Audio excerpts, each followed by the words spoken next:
কেউ আপনাকে অপমান করলে কি করবেন? মনোবিজ্ঞান কি বলে?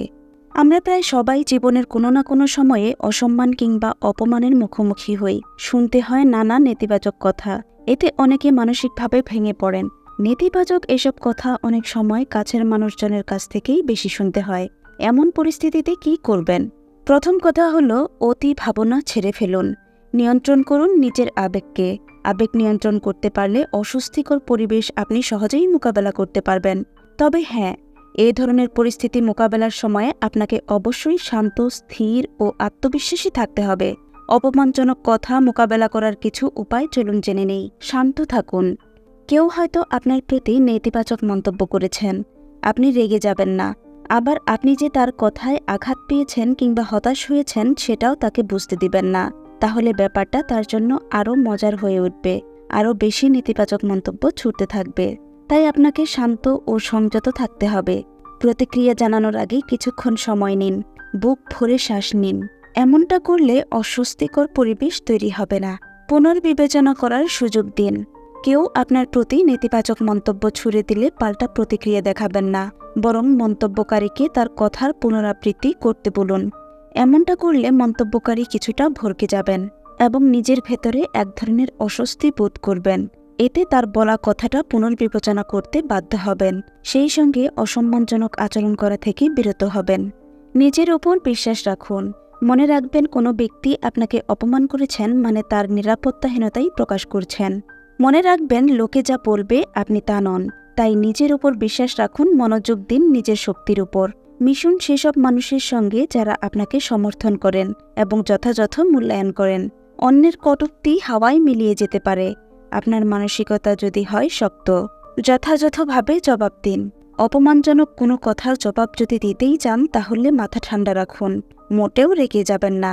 জবাব দিন শান্ত থেকে, আত্মবিশ্বাসের সঙ্গে। দৃঢ়ভাবে যদি তাকে বলতে পারেন, আপনি যা বললেন সেটা কিন্তু আমার ভালো লাগেনি, তাহলে দেখবেন আপনাদের পরবর্তী কথাবার্তায় শ্রদ্ধা থাকবে। পরিস্থিতি আরও ঘোলাটে হবে না।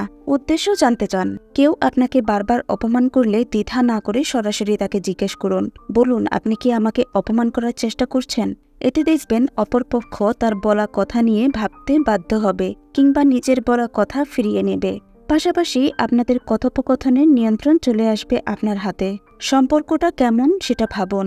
আপনাকে অপমান করা মানুষটির সঙ্গে আপনার সম্পর্ক কেমন সেটা ভাবুন।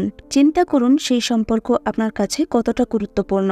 অনেক সময় এমন হয়, অনাকাঙ্ক্ষিতভাবে কিংবা এক আধবার অপ্রীতিকর কোনো ঘটনা ঘটে যেতেই পারে, কিন্তু সেটা যদি নিয়মিতই ঘটে তাহলে তার সঙ্গে দূরত্ব বজায় রাখা কিংবা যোগাযোগ কমিয়ে দেওয়াই উত্তম সিদ্ধান্ত হবে। নিজে ভালো থাকার ব্যাপারটা প্রথমে খেয়াল রাখতে হবে। এর জন্য তাদের সঙ্গেই মিশুন যারা আপনার সঙ্গে সম্মানজনক আচরণ করেন। দেয়াল তুলে দিন। কোনো ব্যক্তি যদি বারবার অপমান করতে থাকে তাহলে তাকে সাফ বলে দিন, আপনার আচার আচরণ আমার ভালো লাগছে না, কিংবা বলতে পারেন, শোনেন ভাই, আপনার এই ধরনের কথাবার্তা আমার ভালো লাগছে না। ওই ব্যক্তিকে জানাতে পারেন যে আপনি সম্মানজনক আচরণ আশা করেন, আর এসব বলুন আত্মবিশ্বাসের সঙ্গে। প্রিয় দর্শক, এখন আসুন জেনে নেই অপমান হজম করবেন কিভাবে।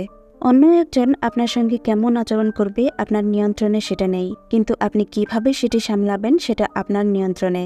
অন্য কেউ যদি আপনাকে অপমান করে সেই মুহূর্তে আপনি কেমন আচরণ করবেন? প্রিয় দর্শক, নাম্বার 1, শান্ত থাকুন। মনে রাখবেন, উত্তেজনা কোনো সমাধান নয়। শান্ত থাকাটা কঠিন কিন্তু অসম্ভব নয়। আপনি যদি শান্ত না থাকেন তাহলে আপনার আর অপর পক্ষের ভেতর কি পার্থক্য থাকলো? মাথা ঠান্ডা রাখুন। বিশ্বাস করুন, এর ফল আপনি পাবেন। যিনি আপনাকে কটূক্তি করেছেন, আপনার সঙ্গে খারাপ ব্যবহার করেছেন, সমস্যাটা তার। কেউ খারাপ ব্যবহার করলে সেখানে আপনার কোনো হাত নেই। এর দায় একান্তই অন্য পক্ষের। তাই কথাগুলো ব্যক্তিগতভাবে নেবেন না। কোন কথা কিভাবে মূল্যায়ন করবেন নির্ভর করে ওই ব্যক্তি কে, তিনি কী পরিস্থিতিতে কথাগুলো বলেছেন, আর কোন উদ্দেশ্যে বলেছেন, এই 3 প্রশ্নের উত্তরের উপর। নাম্বার 3, অপরপক্ষ যাই বলুক না কেন ইতিবাচকতা থেকে পিছু হাঁটবেন না। কোনো কিছু নিয়ে অনুশোচনা করবেন না। অনুশোচনায় কেবল সময়ই নষ্ট হয়। অনুশোচনা কোনো সমাধান বয়ে আনে না, নিজের হতাশা বাড়ে। ইতিবাচক পরিবর্তনে বিশ্বাসী হন। এমন কিছু করুন যাতে ইতিবাচক পরিবর্তন আসে। যতদিন ইতিবাচক পরিবর্তনের লক্ষ্যে কাজ করছেন ততদিন আশা থাকবে। নাম্বার 4, কথা দিয়ে জবাব দিতে যাবেন না, কাজে বিশ্বাসী হন। কাজের মধ্য দিয়ে উত্তর দিন। অপরপক্ষ যাতে নিজেই অনুধাবন করতে পারেন যে তিনি ভুল ছিলেন। কথায় বলে সফলতার চেয়ে বড় প্রতিশোধ আর নেই। আপনি প্রতিশোধ নেওয়ার উদ্দেশ্যে সফলতার পেছনে ছুটবেন, বিষয়টা এমন নয়। বরং আপনি যদি সফল হন সেটা তাদের জন্য একটা বার্তা হিসেবে পৌঁছাবে যে তারা ভুল ছিলেন। নাম্বার 5, ভালো কাজের জন্য উদ্বুদ্ধ, উৎসাহী, ইতিবাচকতায় ভরপুর, কৃতজ্ঞ আর খোলা মনের মানুষদের আশেপাশে থাকুন। এতে আপনার এরকম কোনো পরিস্থিতিতে পড়তেই হবে না। নাম্বার 6, কি বলছে বুঝে উঠতে অপরপক্ষকে একটু সময় দিন। একটা সম্ভাবনা থাকে যে তিনি তার ভুল নিজেই অনুধাবন করবেন। নাম্বার 7, একান্তই যদি নিজের রাগ নিয়ন্ত্রণ করতে না পারেন তাহলে ওই স্থান পরিত্যাগ করুন। হাঁটুন, দৌড়ান, কারোর সঙ্গে কথা বলুন। এমন কিছু করুন যাতে আপনার শরীর ঘামে। এতে আপনার রাগ নিয়ন্ত্রণ করা সহজ হবে, কেননা ঘামলে হ্যাপি হরমোন নিঃসৃত হয়। প্রিয় দর্শক, আশা করি এই টিপসগুলো অবশ্যই আপনাদের কাজে লাগবে ইনশাআল্লাহ। আজকের ভিডিওতে যে পয়েন্টগুলো নিয়ে আলোচনা করা হলো, আপনারা যদি এই কথাগুলো ফলো করেন তাহলে ইনশাআল্লাহ অবশ্যই আপনারা উপকৃত হবেন ইনশাআল্লাহ। প্রিয় ভাই ও বোনেরা, আপনি যদি আমাদের চ্যানেলের নতুন দর্শক হয়ে থাকেন তাহলে অবশ্যই এখনই আমাদের চ্যানেলটি সাবস্ক্রাইব করে আমাদের সাথেই থাকবেন। ভিডিওটি আপনার পরিবার, আত্মীয়স্বজন, বন্ধুবান্ধবের সাথে শেয়ার করতে পারেন যাতে তারাও উপকৃত হতে পারে। আপনার সুস্থতা কামনা করে আজকের ভিডিওটি এখানেই শেষ করছি। ভালো থাকবেন সবাই। আসসালামু আলাইকুম ওয়া রাহমাতুল্লাহ।